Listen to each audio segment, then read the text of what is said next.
Hi there, Rick here. I just wanted to tell you something about I was having some trouble with my truck this past week, maybe a week and a half, okay? The RPMs, okay? It was running quite high, okay? Just about 4 days ago, I was at a stoplight, okay? It would run at about 1800 RPMs, and then it would go to about 2200, drop, go back up, and it done that the entire time I was at the stoplight. And my truck was already warmed up, okay? And you have to remember, if the RPMs is running kind of high, you're getting lousy gas mileage, because when the car is resting at a stoplight, the RPMs was at about 2000 RPMs. Now it's after seeing my mechanic, okay, it's dropped down to about what is it, I think 1200 RPMs now. So that's quite a bit for it to drop, okay? And maybe in the future, or you have this problem with your vehicle too, and you know what to change out, okay? For the part, okay, I'll show you the package that it came in. Okay, this is the box. Okay, it was just a small piece of plastic with a sensor in there. It was the throttle sensor. Okay, so I think it kind of like tells the computer how much gas to let into the engine. Okay, so it is quite an important component. You have to remember, I have over 300,000 kilometers on this truck now. I think I went over that about 6 months ago. So right now I think I have about I don't know, 304, something like that, 304,000 kilometers on it now. So that's a lot of kilometers. You have to remember these electronic component parts in your vehicle, okay? They don't last forever, okay? Because you have to remember, my truck is a 2003 Toyota Tacoma. So what is that?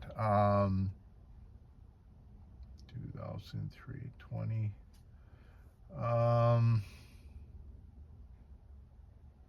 Yeah, is that 31 years? 20. Yeah, about 31 years, okay? Yeah, 31 year old vehicle, so that's quite a bit, okay? Sorry, my mistake, not 31. 21 years, okay, on my vehicle, okay? And that's still quite a bit, okay? And over what, like I say, 3,000 kilometers, okay? Because remember, okay, if your vehicle is well, in the park position or even at a stoplight, right? If you're at 2000 RPMs, the engine's revving kind of high, so you're burning more gas, right? And you're gonna get lousy gas mileage. So it's something worth getting fixed. And that what is it? Throttle sensor. It was $108 plus tax, so it was almost like well, $120 almost with the tax, right? I'll show you in the engine, okay, where it is. And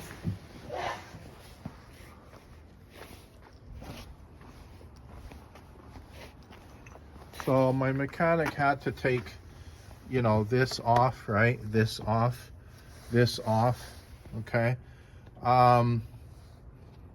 And he took this part off, okay? So from about here to here, right? He done these nuts here, okay? And there's another two down below, okay? And then this part would come off, okay? There's a, what is it? A gasket, a throttle gasket in between right here, okay? He actually ripped it, and we tried to go buy a new one. It was about $7, but none of the Toyota dealership or Lordco Auto Parts had it in stock. So he just cut it out in the paper that he had, the roll paper, and it's the same type of paper that they use for the gaskets, okay? So it would work. Okay. So that's it right there. Okay. Um, the throttle sensor. Okay, there's something that plugs into it, right? And then it's just that small little part, about that long. See, okay, you see it? It's not even that big. Okay. And what is it? He was also okay. He also said that it might be the map sensor too. The map sensor is right here. Okay, and I wouldn't be surprised. This little component right here, it's about $108 plus tax too. Okay. Hard to believe that a little part like that would be that much money. Yeah, one thing I like about the Toyota engine too is that it's very simple. Okay, like, I mean, sure, you got still a lot of sensors here and there, but maybe not as much as some other sophisticated type vehicles. Okay. um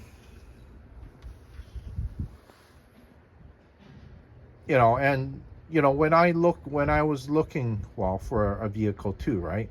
um you want one with, okay, enough room. Everything's not cramped in there like, like sardines, right? You want a little bit of room, because when your mechanic is working on the vehicle, is if everything is cramped in there too tight, it's too hard to work on the vehicle too, right? I changed out the battery. Okay. I think about a year ago. What else? Not even a year ago. I think about 8 months ago.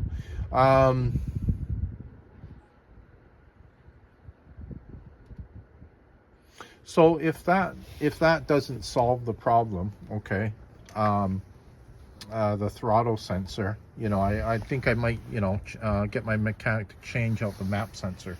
Kind of like regulates how much, I think, airflow goes into the engine. Okay.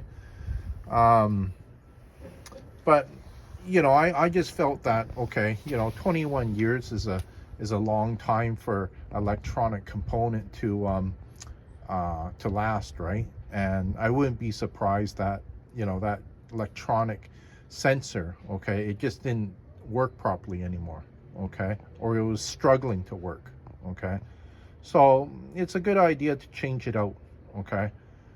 And it's worth it too, because, well, if I'm at lower RPMs at a park position, or even what is it, in the in the idle position, okay, I'm gonna burn less gas, right, and get better fuel mileage, right? So it is a nice little engine too. Okay, because you want something very simple that works too, right? You don't want something too sophisticated. Okay, because if it's too sophisticated, it just, like I say, it's hard for the mechanics to even try to figure out what's wrong with it. And then just to fix it, sometimes you have to maybe change out a few parts. It could easily run you into like $500. Okay, I mean, $500 for parts alone, not to mention what you're going to pay the mechanic for changing out the parts. Okay, these engines were built to last, right? Because some other engines, maybe after 15 years, the engine's trash. Okay, it's just it's just no longer good anymore. You have to basically get a whole new engine. Okay, or just basically buy a brand new car, right? But if you can get, like, I say, 300,000 or even 400,000 to 500,000 kilometers off your vehicle, I would say that, yeah, you made a wise buying decision. Okay. And one other thing he changed out too, I noticed, was you see those rubber hoses in the engine. He changed out some of the smaller ones too, because sometimes the rubber hoses, okay, they crack, right, or they get a hole in it, right?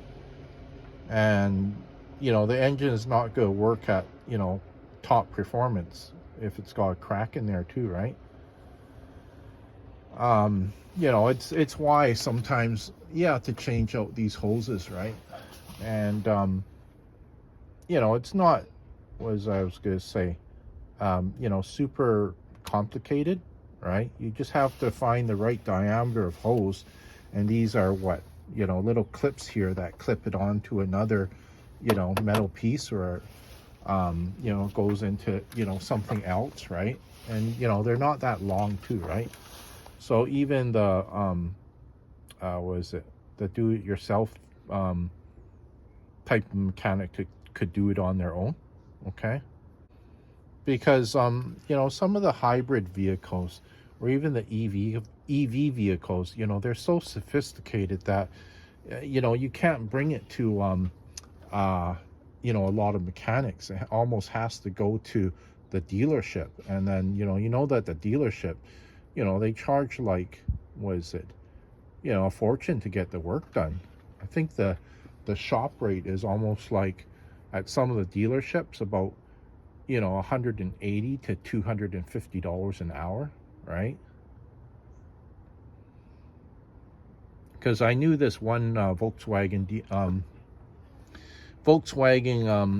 mechanic. Okay, he was working out of home too. Okay, repairing Volkswagen vehicles. Okay, so he was basically moonlighting, and I think he was making good money moonlighting too. Okay, and I'm sure he was living a good lifestyle too, because I heard mechanics making good money, right?